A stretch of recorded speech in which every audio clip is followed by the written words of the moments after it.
Hello students, I Aarti ma'am welcome you all to yet another session of English worksheet number 14 dated 11 November 2020।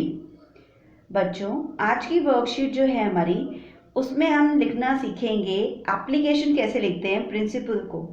ठीक है, letter writing, formal letter writing का ये first part है बच्चों।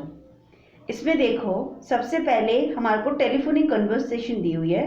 Telephonic conversation का मतलब होता है जो हम फोन पे बात करते हैं उसे कहते हैं टेलीफोनिक टॉक। ठीक है, इससे पहले हमने वर्कशीट में भी देखा था, ऐसे फोन बना के हमने लिखे थे ना डायलॉग्स, वो भी एक टाइप की टेलीफोनिक कन्वर्सेशन थी। अब हम पढ़ेंगे उसको सेंटेंसेस के फॉर्म में। Samar, good evening Deepak, how are you? You did not come to school today, are you fine? Samar Deepak से पूछता है, गुड इवनिंग करता है, मतलब शाम को बात कर रहे हैं वो लोग आपस में। दीपक को आप कैसे हो, हाउ आर यू, आप कैसे हो। How did you come to school, वो कहते हैं आप आज स्कूल नहीं आए, क्या आप सही हो, आप ठीक फील कर रहे हो? दीपक ने उसका आंसर दिया, Samar I have a fever so I did not come to school.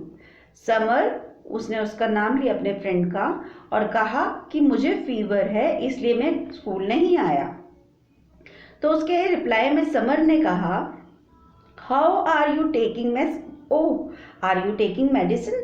तो उसने पूछा क्या आप मेडिसिन ले रहे हो, दवाइयाँ ले रहे हो?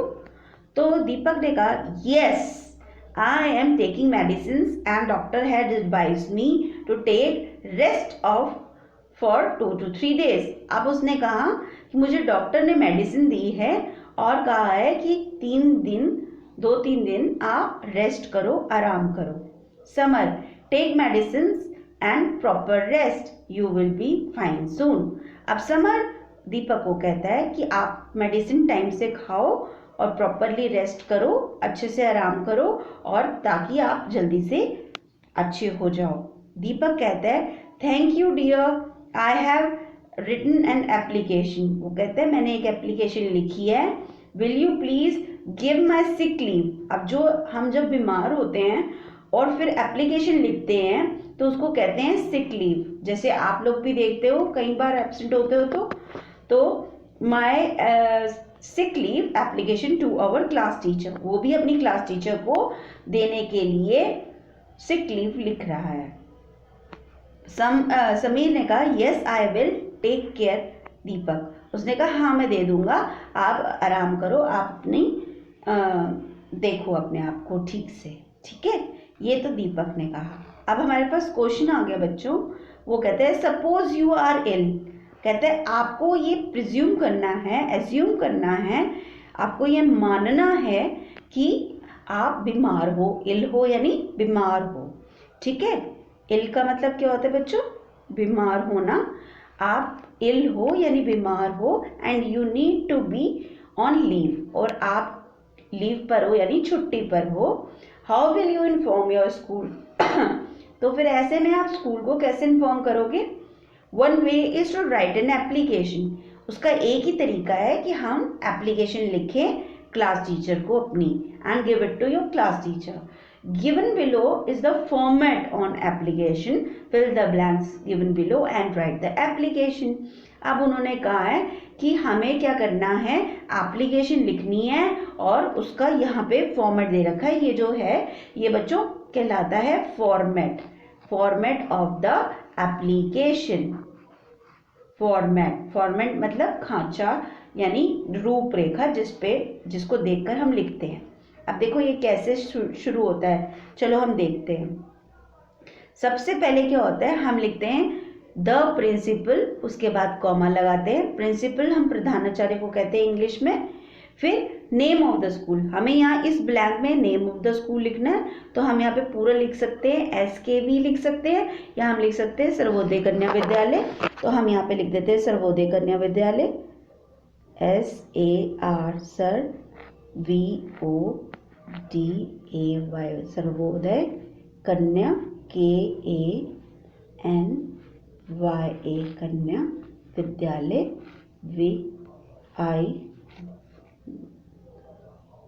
द या ल य। ठीक है, विद्यालय ये लिखकर फिर हम एड्रेस लिखेंगे। एड्रेस में हम किस स्थान पे, इसके बाद बेटा कॉमा ज़रूर लगाना। ठीक है, कॉमा लगाने के बाद एड्रेस ऑफ योर स्कूल, आपका स्कूल न्यू दिल्ली में कहाँ पर है। जैसे सपोज करो मैं लिख देती हूँ मोती नगर। ठीक है, मोती MOTI मोती नगर NAGAR। ठीक है, नगर लिख के फिर हम दोबारा कॉमा लगाएंगे, न्यू दिल्ली लिखकर इसके बाद फुल स्टॉप लगाएंगे। इसके बाद हम डेट लिखेंगे।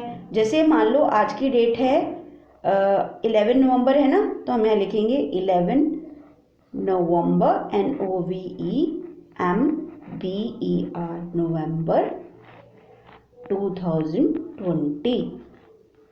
फिर हम इसके बाद कॉमा लगाएंगे। ठीक है, सब्जेक्ट में हमने लिख दिया सिक लीव। ठीक है, उसके बाद हमने लिखा रिस्पेक्टेड मैडम। अब हमारे पास तो मैम है ना, तो हमने रिस्पेक्टेड मैम लिख के कॉमा लगाया। फिर यहाँ लिखा है विद ड्यू रिस्पेक्ट, मतलब हम उनको जो सम्मान है उचित सम्मान देते हैं। This is to inform you that I am a student of class 7th के स्टूडेंट हो ना बेटा, तो यहाँ पे लिखोगे 7th। मान लो आपका सेक्शन बी है तो आप लिखोगे बी, आपका सी होगा सी, ए होगा तो ए लिख दिया।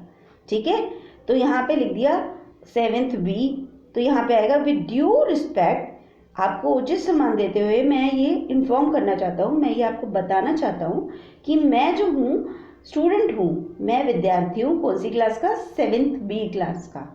ठीक है, इसके बाद आप फुल स्टॉप लगाओगे, यहाँ पर लिखोगे I am not well today, मैं आज सही फील नहीं कर रहा। I am suffering for fever, fever से उसको यहाँ देखो लिखा था ना कि वो फीवर फील कर रहा था, तो हम यहाँ पे लिखेंगे एस। ये देखो मैं दिखा दूँ पहले आपको, ये देखो उसने बोला था ना मैं फीवर फील कर रहा हूँ। ये देखो दीपक गुड इवनिंग, हाँ फीवर, उसने कहा था मैं फीवर फील कर रहा हूँ, तभी तो डॉक्टर ने उसको एडवाइस किया था कि मेडिसिन ले लो और 2-3 दिन का रेस्ट ले लो। उसी के लिए तो एप्लीकेशन लिख रहा है ना वो, तो आपको बताना पड़ेगा कि वो फीवर में सफ़र कर रहा है। तो आप यहाँ जब कहेंगे तो हम यहाँ पे लिख देंगे fever, F from FEVER fever. ठीक है, और फिर फुल स्टॉप लिख देंगे। काइंडली ग्रांट मी, अब ये लिखा है ग्रांट मी लीव। अब हमें क्या चाहिए? छुट्टी चाहिए ना, तो हम यहाँ कहेंगे लीव, ये वाले में लिखेंगे LEAVE लीव। ठीक है, यहाँ वाले में लिखेंगे, इधर वाले में। ठीक है, तो इसमें लिखा लीव फॉर कितना, उसने लिखा था 2 to 3 days, तो हम इसमें स्पेसिफिकली बताएंगे हमें कितने दिन की चाहिए। हम लिख देते हैं यहाँ पे 3 days, तो यहाँ लिखेंगे THREE 3 days। ठीक है, डैश एंड डैश डेट्स। अब जैसे 3 days का मतलब हो गया हमने आज की छुट्टी ली 11th की, फिर 12th की और 13th की। ठीक है, फिर यहाँ पे मैंने लिखा 11/11/2020 एंड यहाँ पे लिखा 13/11/2020 डेट्स। ठीक है, थैंकिंग यू यहाँ पे लिख के कॉमा लगाएंगे, योर्स ओबीडियंटली में कॉमा लगाएंगे। ठीक है, और उसके बाद फिर नेम लिखना है, आपका जो भी नाम है, जैसे अर्पिता, अंकिता, कुछ भी, आरती, जिसमें यहाँ लिख देती हूँ आरती। ठीक है, आपने अपना नाम लिख दिया, पूरा नाम लिख दिया, आरती लिख दिया। फिर क्लास कौन सी है आपकी? आपकी क्लास 7th है ना, तो 7th क्लास लिख दिया। 7th की यहाँ पे हमने बी लिखा था ऊपर, तो 7th बी लिख देते हैं। तो ये था आज आपकी वर्कशीट बच्चों, जिसमें आपको हमने सीखा कि सिक लीव पे हम एप्लीकेशन कैसे लिखते हैं। ठीक है बच्चों, तो ये अच्छा, होप आपको अच्छे से समझ में आया होगा।